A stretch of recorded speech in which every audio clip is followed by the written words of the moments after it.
Hey guys, Otto here from Acquisition Partner. Now in today's video guys, what I want to do is run you through our exact consultative sales process that we use within our Acquisition Partner business model. Now if you don't know what the Acquisition Partner business model is, then I will drop a link below to our 34 plus module free course where we basically give you a good outline of what it means to be an acquisition partner and quite frankly how much money you can actually make doing it. Okay, so if you don't know what it is, a lot of you guys watching this will already know, but if you don't know, jump into the free course, let me know how you get on. So what I want to talk about here is a little bit about the sales process. If you're running an agency, you have a social media marketing business, whatever it might be, you're doing lead gen, SEO, you're typically going to expect the client acquisition process to look like this, okay? So you're going to think setting out on your outreach journey that if you blast enough emails, if you send enough auto DMs, whatever it might be, that eventually you will be able to get on a call with your prospective client and then close them, okay? But in reality, what the client acquisition process generally looks like with a lot of the agencies that we work with within our accelerator is like this, okay? So what I'm going to do in this video specifically is show you how you can put a stop to this specific chaos. Now, what we do and what we leverage in our business is the consultative sales process. Now, before I knew this process actually had a term associated to it, this is something that I always naturally did anyway throughout my life, in business career, selling, selling our clients on what we deliver as a service, because really, quite frankly, it's kind of not my nature to go in with a hard pitch and try and close clients on something that's actually not valuable to them. Okay, that's actually how it leads to more stress, having clients that you actually don't want to work with, and don't want to deliver the work to. So before I realized this had a phrase, I was kind of doing it anyway, but this video is going to help just refine specifically what we do now and how you can apply it to your agency going forward to increase your close rates. Okay. So like I say, this is all about the consultative sales process. Now, what is the consultative sales process and how does it differ to the typical sales process that we see people expecting here? Okay, and I'm going to tell you. All right. So the consultative sales process is when you lead with value and trust. Okay, so you focus first on delivering value and building trust with your prospective client, as opposed to making them a hard pitch. Okay, it might sound like common sense to a lot of you guys who potentially have a higher EQ or more emotional intelligence than, I don't know, some of the salesy hard pitch kind of guys. But really, this is quite simply what the consultative sales process can be encapsulated by. Okay, and the way that you then move through the process, once you've built that level of trust with your prospective client and you've pre-delivered value, that's when you're able to provide the right product or service, which in turn is your pitch. Okay, so instead of doing this in reverse order, where we go out through outreach and through a frame where we are saying to our prospective client, look, this is what we do and we can help you, blah, blah, blah, blah. Everything we do within the consultative sales process is retrospective. Okay, so first we're leading with delivering value and we're leading with building trust. And that is our engagement metric, our North Star that we are focusing on throughout the process, as opposed to pitching and trying to close immediately. Okay. Now, how you do this is a little bit more nuanced. Okay, so I've given you a top level of what the consultative sales process is, and how you actually deploy the consultative sales process will determine how successful you are and how high your close rates are when you're getting on these sales calls with clients. Okay. And we do this and we deliver this through what we call the consultative sales process ladder, which I'm going to talk about now. But before we go into the how, why is this actually important? All right, so I'm going to tell you why this is important, because we see a lot of guys in the accelerator. If you don't know what the Acquisition Partner program is, then you'll see in the free course, you'll get a link to access that, no pressure. But what we find within the accelerator is that most of the enrollees are trying to rush. Okay, so they've metaphorically, they've seen, their dream girl, and they've sprinted up to her in the street and said, I love you madly, and I think you're beautiful, and you're going to marry me right now. And their dream girl says, no, you're a psycho. I'm absolutely not going to do that. Okay. So this is the metaphorical equivalent to what a lot of the guys we're seeing in the program are doing in terms of actually prospecting and trying to close new clients. They are immediately going out in the first email and outreach saying, hi, first name. We help coaches like you add 50K monthly recurring revenue through cold email. And this is how we do it. And this is what we're going to do for you. And this is what we guarantee. And would it be okay if I sent you more information? And can you do a call? And They're trying to go from 0 to 100 far too quickly. So the first step here and the first reason that You need to start leveraging the consultative sales process is that you're trying to move too quickly. Chances are, if you're watching this video and you are at the earlier stages of your business genesis, you're potentially desperate. You're desperate for money. You need cash flow in a business, and you think that rushing things forward is going to get you to that point quicker. And I'm here to tell you that if you step back and you slow down and you become more refined in your process, then you're actually going to increase your close rates compared to if you were trying to rush things like you currently are. Okay, so going straight for the kill is not the way to do it. And, oftentimes we'll work with guys in the program who are going straight for the kill and they don't understand why their open and click rates are so low. Okay, the second thing here is that in your sales process, what you're probably doing is focusing on a phone call as your call to action and not engagement. So you're going out and reaching out to the prospect, and you're probably asking in the first email, or the second email, or the third email, whatever it might be, to try and get them on just a quick call. Okay. First things first, there's no such thing as just a quick call. It doesn't exist for business owners. They're incredibly busy and you have to respect their time. Okay. Just like you would want others to respect your time. There's no way that anybody's going to agree to just a quick call. It doesn't exist. Okay. So what you need to do is step back, slow down, don't focus on the call, focus on the engagement. So when you're going out and you're writing your copy, focus on delivering copy that will actually spark engagement and pique attention, okay? So whether that's a no response, whether that's a I'm too busy, I don't have time, we'll look at it next year, we don't have the budget, whatever it might be, you need to create your copy in a way that it generates a response and not necessarily a booked call. Okay, so putting that aside for the moment, the reason why the consultative sales process is so important is that it really lends itself to the acquisition partner business model. Okay, so jump into the free course, take a look at what that actually means. But this is why something like this is so important. Okay, and the way that we have to kind of set up the consultative sales process is through a little bit of a cyclical process, okay, which starts with obstacle awareness. It moves forward into solution awareness. We then go on to solution implementation. We create desire around our product or service, and then we repeat the system until we get enough attention and enough engagement to the point that we can close them, okay? So moving on to the how of the consultative sales process here, okay? It all starts with research. And this ladder really represents a sequential timeline that you've got to follow in order to increase your close rates and move away from that, scrappy, desperate mentality and that low ticket, low value frame into being an individual, a business owner, and delivering a service that is kind of somewhat take it or leave it in terms of working with that client. Okay, so you don't want them to think that you are desperate. They'll be able to smell it on you.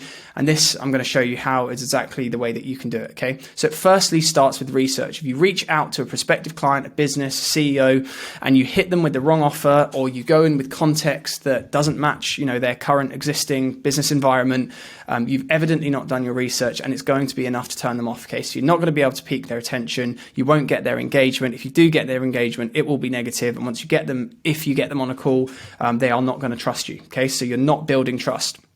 The way that you build trust is by doing research, is by being prepared, getting on a call with your prospective client and already having a good vague idea of what their pain points and issues and bottlenecks are within their business and how potentially you could solve them and how there is a solution out there that could solve their problems. Okay, you want to be the person through research that leaves no stone unturned. It doesn't mean that you have to be able to answer every single objection or question at this stage. You just need to demonstrate enough in order to build that initial trust that you can continue on leveraging throughout this process with your prospective client.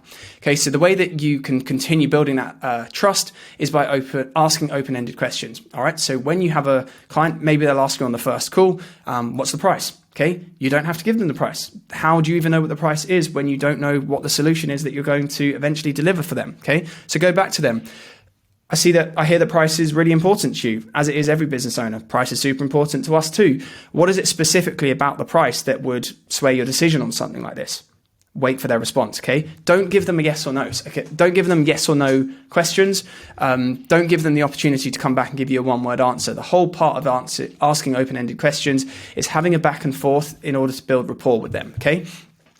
It's really important whilst you ask the questions to sit back and actively listen. It helps to demonstrate active listening by repeating back what you have heard. So if they say, price is really important to us, we're quite price sensitive, doesn't mean we can't work with you, but blah, blah, blah, blah, whatever their question is, go back to them and say, look, I'm getting the sense from you that price is obviously very important. It's important to us too. Rest assured, we'll be able to find a solution nonetheless. Okay. You have to make it clear to the prospect that you're actually actively listening to them. All right. So once you've done that, what you want to go on to do is ask questions that enable you to diagnose their problem. Okay. So what is it in your, for example, sales process that your reps struggle with the most? oh, it's our CRM. They find the CRM too difficult. They don't update it. And then the CRM becomes outdated. Okay, that's interesting. It sounds like you're having an issue with your reps using your CRM. Have you provided training for them? What kind of training have you provided for your reps? Oh, no, we haven't really done training. Okay, whilst you're doing this, you're building a picture of how comprehensive this client has been in terms of already trying to solve their problems. They might give you really useful nuggets of information here. Oh, we have a guy that helps us. We have an agency that helps us. They're doing all of our data. Okay, interesting. What's the agency called? Oh, well, it's not an agency. It's just a guy. Okay, no problem at all. Who's the guy? Is he somebody that you have in-house? Or, oh, well, we don't actually pay him. He's just a friend of a friend. He sometimes helps with this. Okay, that's interesting. What specifically does he help with? Okay, whilst you're doing this, you're helping to create you're using the wider context that the client is providing you in order to lay the foundations of the service that you provide them, okay? And I'm going to show you down this ladder how you can tailor that towards a specific service that you actually deliver as a business, all right? So once you've kind of diagnosed their problem, put a label to it, okay? So call it, the dreaded CRM problem, all right? And keep referring back to that problem in order to aggravate it, okay? So we're not leveraging in this process, in the consultative sales process, we aren't necessarily leveraging emotive reasons for them to act and buy. A lot of what we do when we're working with high ticket and ultra high ticket clients is they're not making decisions based on emotion. They are making decisions based on logic. So it's not appropriate to leverage and aggravate issues with these clients. Oh, how terrible. How does that make your wife feel? Oh, you must be worried about not being able to pay the mortgage. We're not leveraging things that are personal and emotive to them.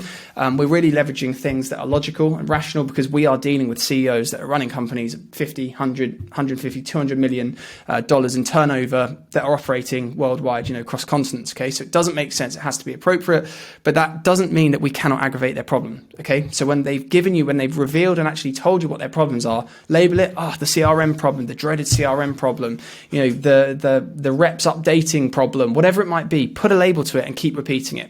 You want to make it clear to this prospect that actually they've said that to you for a reason. It wasn't just a flash in the pan. It wasn't just a, off the cuff suggestion. Okay, so once you've aggravated the problem and really identified that and reiterated the problem back to the prospective client, you're going to continue building trust with them. It's going to show to them that you are actually actively listening to them and you care about listening to them and that you're not just trying to pitch them. Bear in mind, we haven't even told them what service we are going to deliver for them. We haven't pitched them a price or anything like that. Okay, so once you've labeled and aggravated their problems, you then want to start discussing the solution. Okay, so don't bring in your pitch here. Don't tell them, oh, well, that's great. You have this problem. We can do this. Okay, you're going to, all of that trust that you've built and all that value that you've kind of delivered through this back and forth is going to be destroyed if you go too quickly to your pitch. Okay, so delay. When you think it's time to start pitching, wait even longer. Okay, get to the point where you're uncomfortable and wait even longer. All right, that's how long you need to wait until you actually pitch what service you are going to eventually deliver to this client in this process. All right, so when you talk about the solution, you want to bring awareness to the point that these problems can be solved and that they have been solved in the past, okay? So it might be that, we've had clients in the past. Talk about your personal experience and your business experience. We worked with a business. They were doing this with their CRM. They actually found that High Level was the best CRM for them. Like most of it's automated, so their reps didn't actually have to do a lot. It meant that all of the information in there was gold standard information. It was a lot clearer. So whenever any of the CEOs and executives wanted to get an update from their sales reps, they could just log into the CRM, save just a massive amount of time. So that dreaded CRM problem, it's a good thing that, there's solutions out there. Okay. You can use this approach, solution awareness, bring awareness to their problems through, available solutions. You can do it as much as you need to. And what you want to do is basically use this to then create the foundations for your pitch. Okay. This is what we call solution alignment. All right. So when you've talked about the awareness, if you are a high-level consultant or a CRM consultant, whatever it might be, just to follow on this example here, start bringing in other aspects that you can deliver as a service. So maybe as a tangential offer, you bring in lead gen or Facebook ads. You can talk to them. Well, it's interesting. Guys we worked with in the past, they brought in High Level, and actually what they were able to do was bring in all their lead gen stuff too. So leads that were coming in through Facebook, LinkedIn, automatically went into their CRM. Again, it saved more time with their sales reps. They didn't have to manually put things in. It's another really good solution that client or that individual business did. And now they're doing, 100 extra K every single month, whatever it might be. At the solution alignment phase, this is when you can start talking about, look, we talked a little bit about that solution to your CRM problem. We talked about how, your reps can actually save a lot of time. Interestingly enough, that's kind of what we do. Okay, so what we do is X, Y, Z, and then you can start to bring in your pitch, but you don't want to hit them with something that is totally dissimilar to what you've discussed. Okay, you want to just loosely and gently build upon all of the issues that you've aggravated and discussed with them and the solutions that you've discussed after that, okay? You don't want to hit them with, well, we 5x your revenue through email and SMS, and we'll do it in 90 days with your money back, okay? Keep it human, keep it consultative, and keep building that trust. Okay, so where you go from here, guys, it's probably something that I'll have to create another video on because it's slightly more in depth. But hopefully this consultative sales process ladder is going to help you with your business. If you're running an agency or you're a freelancer, you're looking for new clients in order to deliver your online service or SaaS, whatever it might be, then what I recommend is implementing a system like this. Step back slightly, slow down slightly. It doesn't mean that you have to put a halt to your urgency as a business owner, striving towards your business and personal goals. But I promise you, if you put this system in place, you will dramatically increase your close rates.